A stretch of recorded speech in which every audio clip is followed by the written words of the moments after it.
नमस्कार दोस्तों, मेरा नाम विद्वाना सेठ है। विश्वास नियम, सर्वशक्ति के 7 नियम सांसारिक और आध्यात्मिक सफलता पाने का विश्वसनीय तरीका by sir Shri part 7 continue करते हैं। विश्वास नियम का चौथा, अपने मुख से जो वर्णन करोगे वह वजूद में आएगा। इंसान के जीवन में वाणी और शब्द का बहुत महत्व है। उसके द्वारा उच्चारे गए शब्द विश्वास के वाहन एवं उसकी वाणी वाहक है। यानी वह दिन भर जो वाणी दोहराता है उससे यह पता चलता है कि उसका विश्वास कैसा है। अक्सर इंसान बेहोशी में नकारात्मक विचारों का विस्तार से वर्णन करता है, जिसे घातक वाणी कहा गया है, या ऐसी वाणी है जिससे वह जाने अनजाने में स्वयं का नुकसान कर बैठता है। जैसे कुछ लोगों को अपनी परेशानियां, बीमारियों, समस्याओं का वर्णन करने की आदत होती है। सुबह से उठने की समस्या, ऑफिस में बात और घर में सास द्वारा दिए गए काम की परेशानी, रिश्तों की अनबन, नौकरानी के बारे में शिकायतें, शरीर की दिक्कतें, ऐसी अनगिनत बातों का जिक्र वे सभी से करते हैं। उन्हें पता ही नहीं होता कि बार बार अपने दुख का विस्तार से वर्णन करने की वजह से वे ही बातें उनके वजूद में आ रही हैं। परिणाम स्वरूप इंसान लड़ाई झगड़े, वाद विवाद, तर्क कुतर्क के जंजाल में फंस जाता है। किंतु यदि वह ईश्वरीय विचारों को पहचान कर उसे वाणी में लाए तो उसका जीवन बेहतरीन बन सकता है। क्योंकि चौथा विश्वास नियम कहता है, अपने मुख से जो वर्णन करोगे वह वजूद में आएगा। इसका मतलब जब इंसान ईश्वरीय विचारों को विश्वास के साथ दोहराएगा तब वह जीवन में उसे होते हुए देखेगा। इसे ही विश्वासवादी कहा गया है।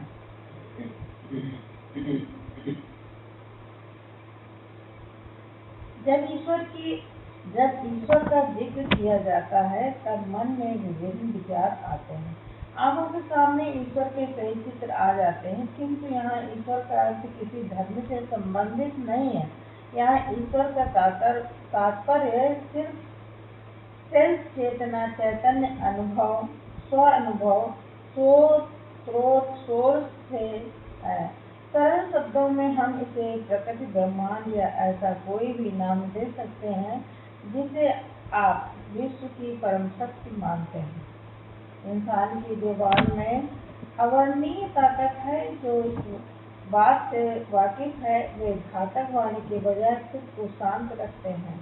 हृदय स्थान पर जाकर ईश्वरीय विचारों को वाणी में लाकर उसका वर्णन करते हैं और सकारात्मक परिणाम पाते हैं। जब इंसान ईश्वरीय वाणी दोहराता है तब उन शब्दों में शक्ति आ जाती है और वे दवा का कार्य करने लगते हैं, जुबान की ताकत बन जाते हैं। पुराने शास्त्र भी इस बात के सबूत देते हैं कि इंसान जो बोलता है वह हकीकत का रूप लेता है, वजूद में आता है। यही वजह थी कि तब किसी ने श्राप दिया तो वह सच हो जाता था और वरदान दिया तो वह भी फलित होता था। लेकिन आज नकारात्मक शब्दों का वर्णन करने से इंसान की वही ताकत उसकी कमजोरी बन गई है। उसे विश्वास ही नहीं रहा कि सकारात्मक वर्णन से केवल उसके जीवन में ही नहीं बल्कि विश्व में भी परिवर्तन आ सकता है। ईश्वरीय विचारों की पहचान कैसे करें? इंसान के मस्तिष्क में हर पल कई विचार आते जाते रहते हैं, जिनमें कुछ विचार स्वतः ही जन्म लेते हैं तो कुछ आसपास हो रही घटनाओं को देखकर आते हैं। इनमें कुछ नकारात्मक होते हैं तो कुछ सकारात्मक। वही कुछ विचार इंसान की सुरक्षा एवं मार्गदर्शन हेतु दिए जाते हैं, जिन्हें सहज बोध के विचार कहते हैं। किंतु इन सभी विचारों में कुछ ऐसे विचार भी होते हैं जो इंसान के हृदय स्थान से आते हैं तथा उसकी उन्नति और विचार को बढ़ाने के लिए दिए जाते हैं, जिन्हें ईश्वरीय विचार कहा जाता है। सोच कर देखें, क्या ईश्वरीय विचार कभी सीमित नकारात्मक या निराशाजनक हो सकते हैं?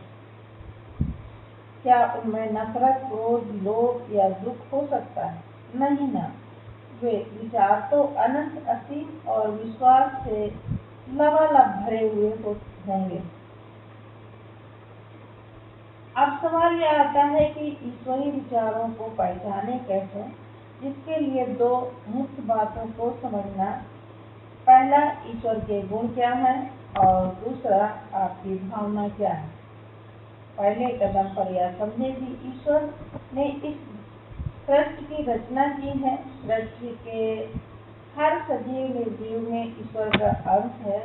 इंसान भी ईश्वर का ही अंश है, इसलिए जो ईश्वर संग सत्य है वही इंसान के साथ भी सत्य है।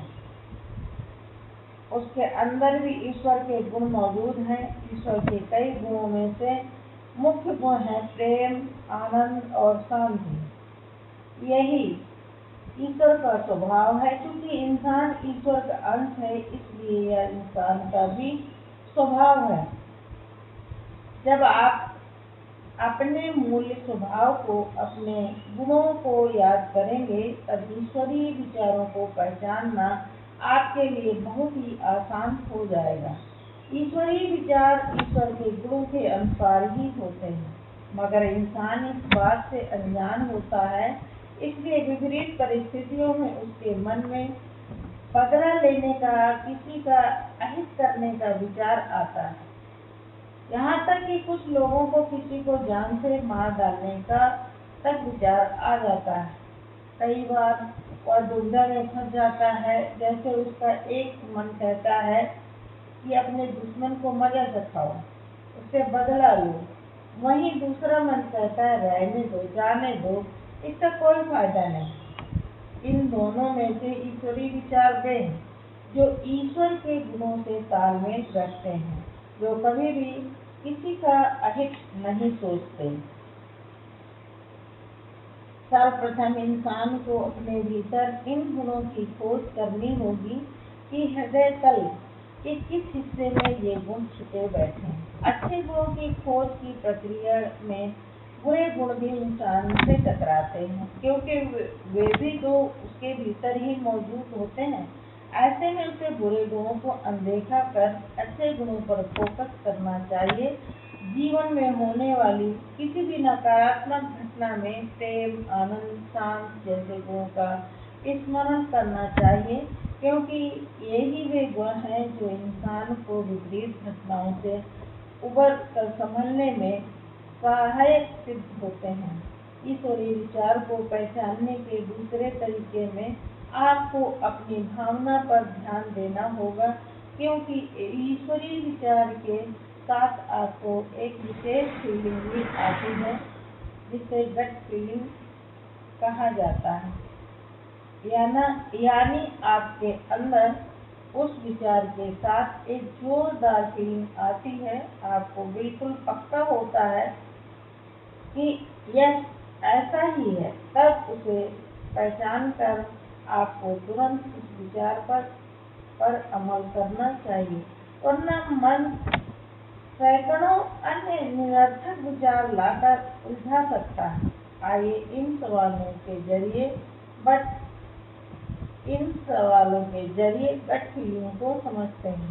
क्या आपके साथ कभी ऐसा हुआ है कि आपको अंदर से एक प्रबल विचार आया, आज आप इस कार से नहीं स्कूटर से जाते हैं। फिर आप स्कूटर लेकर गए और रास्ते में देखा कि किसी कारण से ट्रैफिक जाम है, जहाँ से कार का निकलना नामुमकिन है। तब आप अपने स्क्रीन हिलने पर खुश होते हैं। क्या कभी आपके साथ ऐसा हुआ है कि आपको जोरदार विचार आया, चला पुस्तक पढ़ें, फिर आपने वह पुस्तक खरीद कर पढ़ी और उसमें आपको अपनी समस्या का समाधान मिल गया। यही है गठेली, जिन पर सीधे अमल किया गया और परिणाम लाभदायक ही रहा। कभी कभी इंसान के साथ कुछ विपरीत भी होता है। जैसे किसी दिन उसके विचार आता है कि गाड़ी में पेट्रोल कम लग रहा है, भरवा लेता हूँ, मगर दूसरा विचार आता है कि आज नहीं भरवाते, एक दिन तो चल ही जाएगा, कल भरवा लेता हूँ, और वह बिना पेट्रोल भरवाए घर आ जाता है। फिर शाम को पता चलता है कि पेट्रोल पंप वालों ने अचानक हड़ताल कर दी है। तब वह सोचता है काश पहले विचार पर अमल किया होता। कभी कभी ऐसा भी होता है कि किसी ने गलत जगह पर गाड़ी पार्किंग की, ट्रैफिक पुलिस उस पर चिल्लाया, ट्रैफिक पुलिस उस पर चिल्ला रहा है, तब उसे अंदर से जोरदार विचार आता है, इस घटना में क्रोध न करते हुए शांत रहना ज्यादा अच्छा है, मगर सामने वाले के हाव भाव देखकर वह उल्टा पर साथ दे बैठता है और आवेश में आकर बात को बिगाड़ देता है। परिणाम स्वरूप उस पर पुलिस चौकी जाने की नौबत आ जाती है। इन घटनाओं से जाहिर होता है कि हृदय से कोई प्रबल विचार आता है, लेकिन इंसान उस पर ध्यान न देकर विपरीत प्रसाद दे बैठता है, जिससे बाद में उसे पछतावा होता है। ये तुलना तोलना करने वाले तोलू मन के विचार हैं, जो ईश्वरीय विचारों को काटते हैं। ऐसे ही आप तोलू मन और ईश्वरीय विचार में फर्क समझ जाएंगे।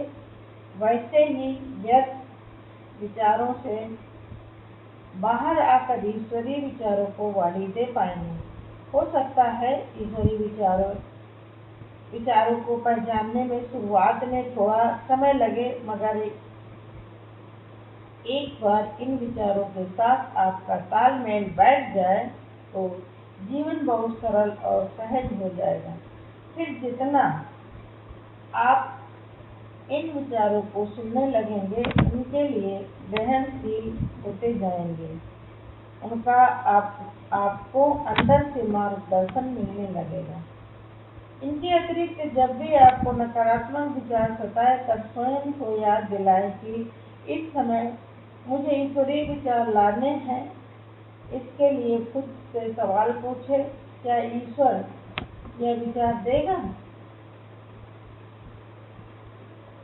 मैं लाचार हूँ। नहीं, बल्कि वह विचार देगा कि यह जो लाचारी दिख रही है, कुछ बड़ा निर्णय करने के लिए आई है, या तुम्हें अपनी ताकत खोलने के लिए दी गई है। इससे आपको तुरंत फीलिंग आएगी, हाँ, यहाँ लाचार होने का नहीं, कुछ नया करने का मौका है। ईश्वरीय विचारों का वर्णन कैसे करें? ईश्वरीय विचारों की पहचान होने के बाद विचारों को वाणी देने के लिए एक शब्द आपको बहुत मदद करेगा, ताकि जैसे ही ईश्वर या सकारात्मक विचार आए तो उसके साथ ताकि शब्द जोड़कर उसके आगे ऐसा क्यों होना चाहिए या कारण जोड़ें। जैसे मुझे अच्छी तनख्वाह वाली नौकरी चाहिए ताकि मैं समृद्धि भरा जीवन जी पाऊँ, ताकि मैं अपने परिवार की अच्छी परवरिश कर पाऊँ, ताकि अपने बच्चों को अच्छे स्कूल में पढ़ा पाऊँ, ताकि मैं अच्छे कार्यों के लिए दान धर्म कर पाऊँ। मुझे पर्यावरण अनुकूलन जीवन जीना है, ताकि मैं पर्यावरण के संतुलन को सही बनाए रखने में निमित्त बन पाऊँ, ताकि आने वाली पीढ़ी को भी अच्छे पर्यावरण का लाभ मिले, ताकि सभी को शुद्ध स्वच्छ हवा, पानी, भोजन मिले। मुझे सतत खुश रहना है, ताकि मेरे आस पास हमेशा खुशनुमा माहौल बना रहे, ताकि मेरा और मेरे आस पास के लोगों का मानसिक स्वास्थ्य बना रहे, ताकि काम बेहतरीन ढंग से पूर्ण हो, ताकि औरों को भी हमेशा खुश रहने की प्रक्रिया मिले, खुश रहने की प्रेरणा मिले।